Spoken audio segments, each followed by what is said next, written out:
안녕하세요. SK의 이승재입니다. 3ds Max 2023.1과 최근에 발표된 2023.2 업데이트 내용에 대해서 설명을 해드리도록 하겠습니다. 먼저 가장 기본적이면서도 많은 아티스트 분들이 가장 민감하게 생각하시는 퍼포먼스와 관련된 내용부터 말씀드리도록 하겠습니다. 애니메이션 프리뷰 퍼포먼스와 관련해서는 3ds Max 2016 버전부터 2023에 이르기까지 꾸준하게 향상되어 왔습니다. 지금 보시는 것은 제가 전에 한번 소개해드렸던 3ds Max 2016과 2023의 애니메이션 퍼포먼스를 비교하는 것인데요. 이렇게 2016의 퍼포먼스에 비해서 2023의 퍼포먼스가 훨씬 좋아진 것을 확인할 수 있습니다.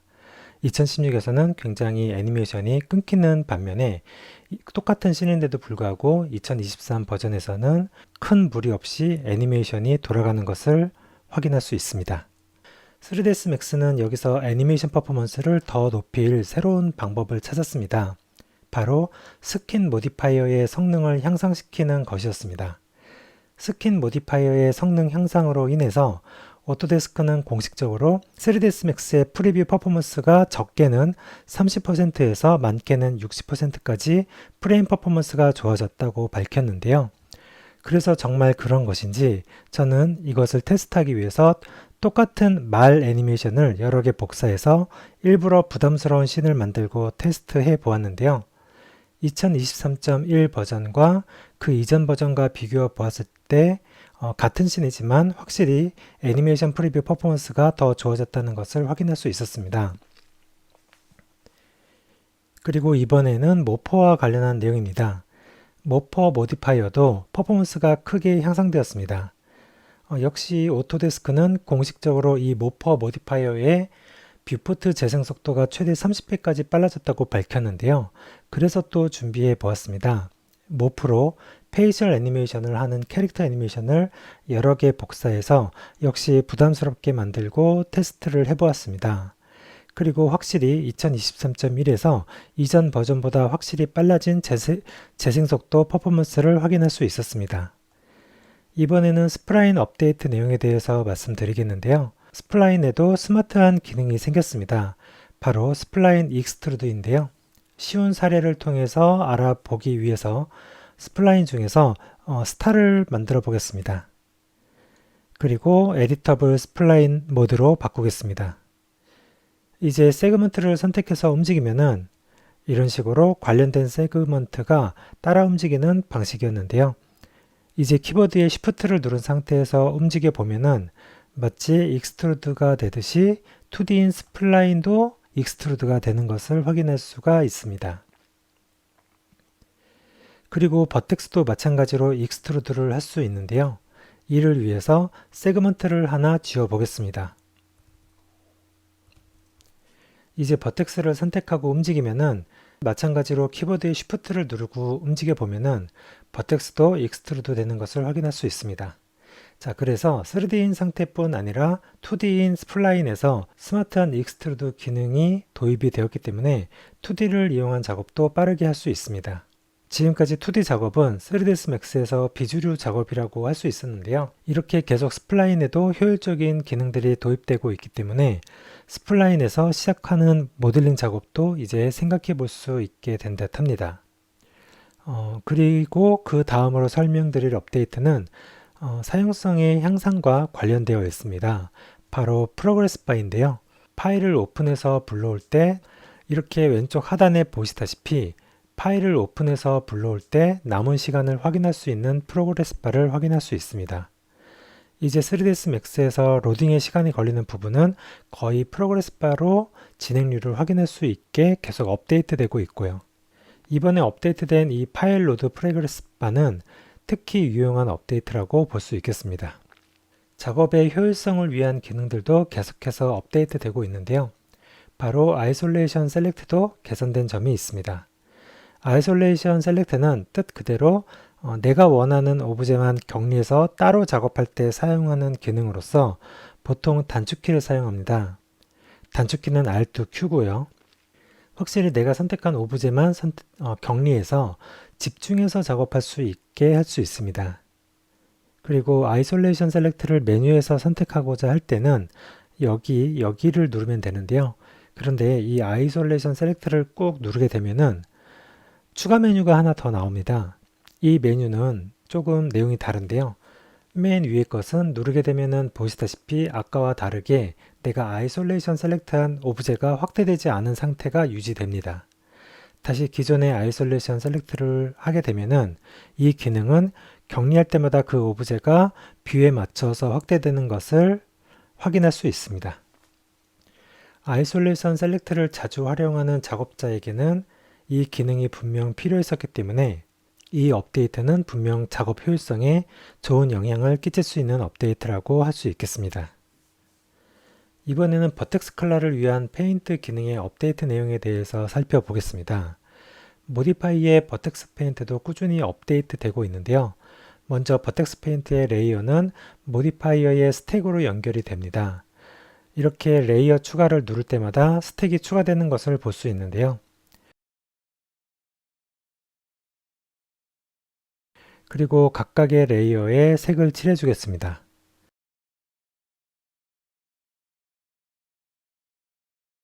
각각의 색을 추가하겠습니다.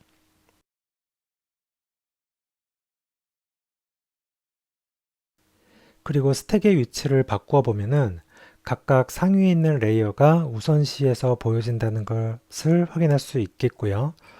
이제 2023.1에 새롭게 추가된 기능에 대해서 말씀드리겠습니다. 바로 이렇게 독립된 각각의 레이어를 한 번에 편집할 수 있게 해주는 기능입니다. 이 기능을 확인하기 위해서 블러 브러쉬를 사용해서 블러를 해보도록 하겠습니다. 블러 브러쉬를 선택하고 가장 상단의 레이어에서 블러 브러쉬 작업을 하면은 바탕색인 하얀색과 블러가 되는 것을 확인할 수 있습니다. 해당 레이어에서만 블러를 하고 있으니 이런 결과가 보여지는 것인데요. 이제 새로운 기능을 사용해 보겠습니다. 여기 캡처라는 새로운 기능이 보이는데요. 이 기능은 모든 레이어의 색을 한 번에 편집할 수 있게 해줍니다. 그래서 캡처를 누르고 다시 블러를 해보겠습니다. 이제 밑에 있는 다른 레이어의 색도 영향을 받아서 같이 블러가 되는 것을 확인할 수 있습니다.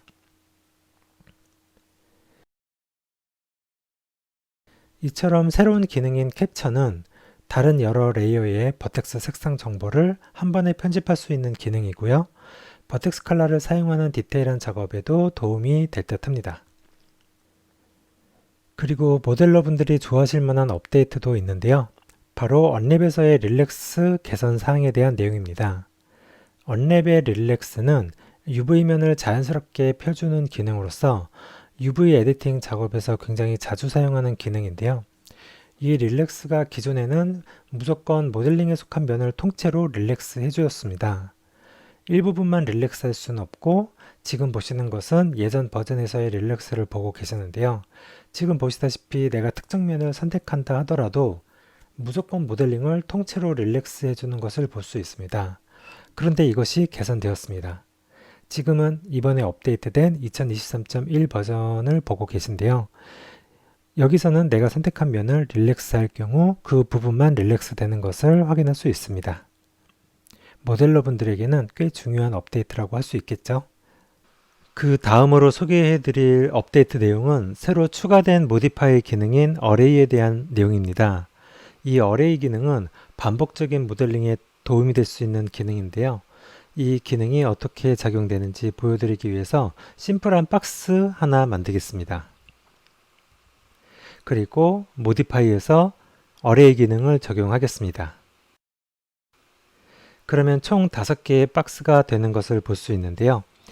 여기 카운트 x가 5개이기 때문에 5개의 박스가 만들어진 것입니다.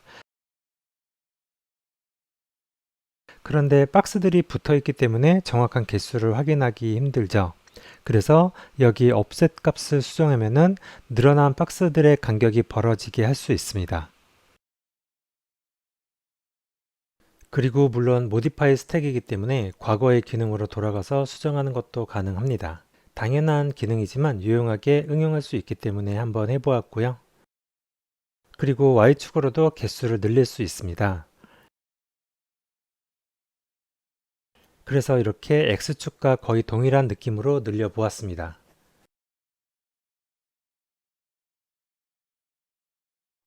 그리고 Z축으로도 늘릴 수 있는데요. Z축으로는 늘리진 않겠습니다. 그 다음으로 트랜스폼 값을 조절할 수도 있습니다. 무브, 로테이션, 스케일 모두 각각의 축으로 가능합니다. 로컬 축을 기준으로 할지, 월드 축을 기준으로 할지도 정할 수 있고요.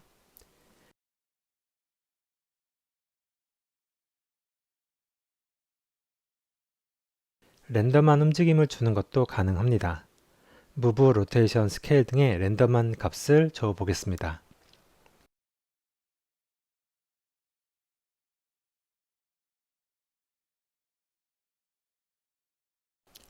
저는 Z축으로 랜덤한 스케일 값을 주었습니다. 그래서 이런 식으로 반복되는 패턴에서 변화를 주는 방식의 모델링을 할 수 있겠고요. 이 외에 재미있게 응용이 가능한 기능도 있습니다. 그것을 보여드리기 위해서 박스를 하나 만들겠는데요. 렌더링은 되지 않도록 디스플레이 박스를 선택하겠습니다. 그리고 다시 어레이 기능으로 돌아와서 이 기능의 가장 하단 부분을 보시면은 리무브가 있는데요. 여기 피컬 오브젝트 기능을 사용해서 방금 만든 박스를 선택해 주겠습니다. 이제 이 박스를 움직여 보겠습니다. 그러면 이 박스에 닿는 부분의 오브제들이 리무브 되는 것을 확인할 수 있는데요.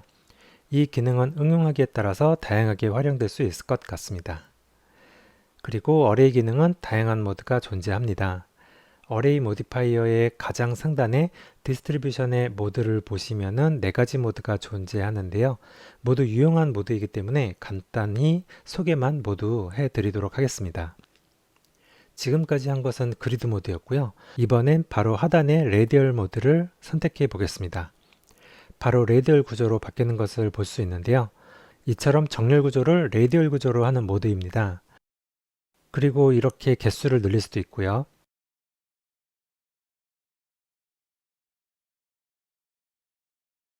앵글을 조절해서 그에 맞는 형태를 만들 수도 있습니다.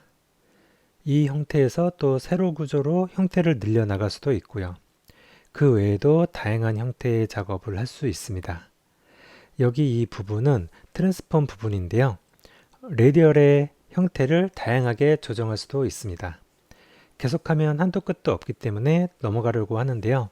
이렇듯 레디얼 모드에서는 이런 레디얼한 그런 느낌의 다양한 작업을 할 수 있습니다. 이제 그 아래 모드인 스플라인에 대해서 설명드리겠습니다. 스플라인 모드를 설명하기 위해서는 스플라인을 하나 만들어야 합니다. 프론트 뷰로 바꿔서 스플라인을 하나 만들겠습니다.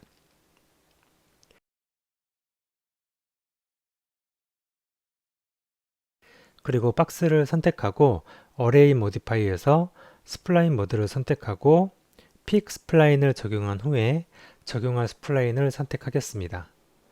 그럼 이렇게 스플라인의 라인 따라서 박스 오브제가 나열되는 것을 볼 수 있는데요. Y축으로 5개가 나열된 것은 좀 이상해 보이기 때문에 Y축의 개수는 좀 줄여 주겠습니다. 그리고 라인에 따라서 정렬되는 힘의 느낌은 스트렝스를 통해 조절할 수 있고요. 그 외에도 다양한 형태의 작업을 할 수 있는데요. 직접 만져보시면 이해할 수 있는 부분이기 때문에 스플라인 모드도 여기까지만 설명드리도록 하겠습니다. 그럼 이제 마지막 서페이스 모드에 대해서 설명드리겠습니다. 서페이스 모드는 다른 서페이스의 면을 따라서 정렬을 해주는 기능이기 때문에 다른 서페이스가 있어야 됩니다. 그래서 저는 스피어 하나를 꺼내서 보여드리도록 하겠습니다. 이렇게 박스 옆에 스피어를 위치시켰는데요. 보여드리기 좋게 면의 폴리곤 개수는 좀 줄이겠습니다. 세그먼트를 좀 줄이겠습니다. 그리고 이제 박스를 선택하고 어레이 모드에서 픽 서페이스를 선택하고 스피어를 선택해 주면은 이렇듯 스피어의 버텍스의 위치에 박스들이 위치되는 것을 보실 수 있습니다. 그리고 역시 트랜스폼을 포함한 다양한 옵션을 활용하면은 다양한 느낌으로 만들어 나갈 수 있습니다. 그래서 이 어레이의 서페이스 모드를 활용하면은 역시 다양한 작업을 할 수 있는데요. 여러 가지가 있겠지만 이렇듯 기와장처럼 반복되는 형태에서 변화를 주는 방식의 작업이라거나 애니메이션도 활용하는 그러한 방식의 작업이라거나 이렇듯 다양하게 이 어레이를 사용하면 더욱 활용도가 많아질 것이라고 생각합니다. 그리고 애니메이션과 관련한 업데이트 내용으로는 트랙뷰 개선 업데이트가 있습니다. 특히 이번에는 사용자들의 피드백을 반영해서 사용성과 효율성이 향상되는 내용들이 있었는데요. 바뀐 트랙뷰를 보시면은 기존의 트랙뷰를 기억하시는 분들께서는 트랙뷰가 뭔가 깔끔해졌다는 느낌을 받으실 수 있으실 것인데요. 왼쪽의 메뉴 항목에서 불필요한 내용은 기본적으로 안 보이게 되었기 때문에 이제 좀 더 보기에 깔끔해졌습니다. 그리고 사용할 수 있는 메뉴 아이콘들은 확실히 비활성화되어서 사용하지 못한다는 것을 직관적으로 알 수 있게 되었고요. 만약 작업을 하다가 이렇게 사용할 수 있는 기능의 경우에는 아이콘이 활성화되어서 어떤 옵션이 활성 상태인지 여부를 분명하게 알 수 있게 되었습니다. 그리고 이제 애니메이션이 있는 오브제를 선택할 때마다 타임라인이 올바르게 프레임 지정되는 업데이트도 있었는데요. 확실히 기존에는 타임라인이 보기 좋게 위치하지 않아서 좀 불편한 점이 있었습니다. 이제 애니메이션과 관련 그래프를 바로 프레임 지정되어서 확인할 수 있게 되었기 때문에 애니메이션 작업의 효율에 도움이 될 수 있을 것 같습니다. 그리고 또 다른 업데이트가 있는데요. 바로 그래프 에디터의 아래 부분의 필터에서 기본적으로 애니메이션 트랙 필터가 활성화되었습니다. 참고로 바로 옆에 필터는 내가 선택한 것만 보겠다는 셀렉트 필터죠. 하지만 많은 3ds Max 사용자들이 기본 필터로 애니메이션 트랙이 기본이 될 것을 요청했던 것을 받아들여서 2023.2 버전부터는 트랙뷰 에디터의 기본 필터는 애니메이션 트랙 필터가 되었습니다. 이외의 업데이트로는 챔퍼 업데이트도 있었는데요. 챔퍼를 했을 때 챔퍼된 면들이 서로 교차해서 겹치는 부분들이 서로 교차하지 않고 자연스럽게 면이 만들어질 수 있도록 그런 업데이트가 있었습니다. 그리고 에디터블 폴리 삼각 분할 알고리즘이 향상되는 내용의 업데이트도 있었습니다. 기존의 에디터블 폴리 작업에서 면이 좀 애매할 경우에 폴리곤이 깨지는 현상이 간혹 있었는데요. 이번 삼각 분할 알고리즘으로 인해서 폴리곤 모델링 작업 시에 좀 더 수월한 작업을 할 수 있게 되었습니다. 여기까지가 3ds Max 2023.1 그리고 0.2 업데이트 내용에 대해 제가 준비한 내용이었고요. 화려한 내용이 아니더라도 작업에 꼭 필요한 알찬 내용이 많았던 이번 업데이트였던 듯 합니다. 감사합니다.